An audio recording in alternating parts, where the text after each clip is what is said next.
Daily food কিচেনে সবাইকে স্বাগতম জানাই। অল্প খরচে অল্প সময়ে তৈরি করা যায় এমন একটি বিস্কিট রেসিপি দেখার জন্য।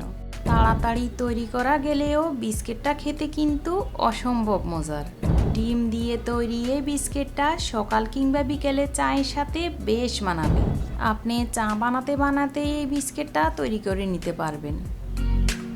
প্রথমে আমি একটা মিক্সিং বোল নিয়ে নিচ্ছি বিস্কিটের ডো তৈরি করার জন্য। ওই যে বললাম অল্প খরচে তৈরি করে দেখাবো, তাই আজকের বিস্কিটটা বানানোর জন্য আমি একটি মাত্র ডিম ব্যবহার করব। সাথে দিয়ে দিচ্ছি 1/4 কাপ চিনি। যারা কড়া মিষ্টি পছন্দ করেন আরও 2 টেবিল চামচ মতো বাড়িয়ে দিতে পারবেন। মিষ্টির স্বাদটা ব্যালেন্স করার জন্য দিয়ে দিচ্ছি সামান্য একটু লবণ। এবারে সব কিছুকে একটা হ্যান্ড উইক্সের সাহায্যে খুব ভালো মতো ফেটিয়ে নিব, যত সময় না চিনিটা গলে গিয়ে মিশ্রণটাতে একটা প্লাপি ভাব আসে। এখানে আমি একটি ডিম দিয়ে বিস্কিট তৈরি করছি, তবে ডিমের সংখ্যা এবং ইনগ্রিডিয়েন্টস বাড়িয়ে আরও বেশি করে বিস্কিট তৈরি করে সংরক্ষণ করা যাবে কোনো এয়ারটাইট কন্টেনারে করে 2 থেকে 3 মাস পর্যন্ত। চিনিটা গলে গিয়ে মিশ্রণটাতে যখন এরকম একটা প্লাপি ভাব আসবে, তখন এখানে দিয়ে দিব মেজারমেন্ট কাপ মেপে 1 কাপ সুজি। তবে সুজিটা আমি একবারে দিচ্ছি না, কয়েকবারে দিয়ে মিশ্রণটার সাথে মিশিয়ে নিব। প্রথমের দিকে এগুলোকে পাতলা মনে হলেও মাখাতে সঠিক কনসিস্টেন্সি চলে আসবে।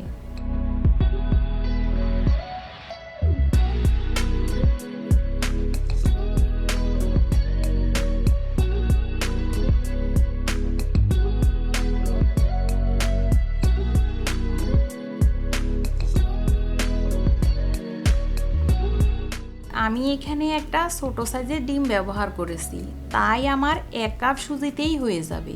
ডিমের সাইজের উপর নির্ভর করে সুজির পরিমাণ কম বেশি লাগতে পারে এরকম একটা ডো বানাতে গেলে। এখন ডোটাকে 15 মিনিটের মতো ডেকে সেট হতে দিব। এরই মধ্যে দেখবেন ডোটা আরেকটু শক্ত হয়ে আসবে। 15 মিনিট পর ঢাকনা সরিয়ে ডোটাকে মেখে নিতে হবে আরও 5 মিনিট মতো।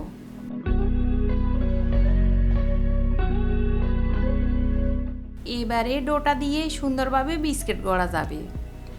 বিস্কিট বানানোর আগে 2 হাতে ভালো মতো তেল অথবা ঘি মাখিয়ে নিতে হবে। প্রতিটা বিস্কিট সমানভাবে বানানোর জন্য চামচ অথবা কোটার মুখ ব্যবহার করতে পারেন, এতে প্রতিটা বিস্কিটের সাইজ সমান থাকবে। এবার যতটুকু করে বিস্কিটটা বানাতে চাচ্ছেন সে মতো কিছুটা খামির নিয়ে 2 হাতের তালুতে রেখে গোল গোল করে বিস্কিটের শেপ দিতে হবে। তো এভাবে আমি বিস্কিটগুলো বানিয়ে নিব। বিস্কিটগুলো ভাজার জন্য চুলায় একটা পাত্র বসিয়ে পর্যাপ্ত পরিমাণে তেল হালকা গরম করে নিয়েছি। এই হালকা গরম তেলেই আমি বিস্কিটগুলো দিব। বিস্কিটগুলো যেহেতু সুজি দিয়ে তৈরি, তাই কোনোভাবেই গরম তেলে এগুলোকে দেওয়া যাবে না। হালকা গরম তেলে বিস্কিটগুলো দেওয়ার পর চুলার আঁচ মিডিয়াম লোয়ের মাঝামাঝি রেখে বিস্কিটগুলো ভেজে নিতে হবে। আর একাত্রে অনেক বেশি বিস্কিট দিয়ে চাপাচাপি করার দরকার নেই, কিছুটা দূরত্ব বজায় রেখে ভাজলেই হবে। এক পাশে হালকা কালার আসলে অপর পাশ উল্টে দিয়ে এভাবে বারবার উল্টে পাল্টে এগুলোকে ভাজতে হবে। আমার এই বিস্কিটগুলো ভাজতে আনুমানিক সময় লেগেছে 5 থেকে 6 মিনিট মতো। একইভাবে আমি আরেক বেশ বিস্কিটও ভেজে নিয়েছি। দেখে নিশ্চয়ই বুঝতে পারবেন বিস্কিটগুলো কতটা আকর্ষণীয়। আর যেটা দেখতে ভালো লাগে সেটা খেতেও কিন্তু অসম্ভব মজার হয়। এটা চায়ের সাথে পরিবেশন করতে পারেন অথবা এমনিতেই নাস্তা হিসেবে খেতে পারেন। আশা করছি আমার আজকের রেসিপিটা আপনাদের কাছে ভালো লেগেছে। ভালো লাগলে একটা লাইক দিয়ে চ্যানেলটি কিন্তু সাবস্ক্রাইব করবেন। ভিডিও সম্বন্ধে অথবা অন্য যে কোনো মতামত থাকলে আমাকে কমেন্ট সেকশানে জানাবেন। আজ এখানেই বিদায় নিব, দেখা হবে নেক্সট এপিসোডে।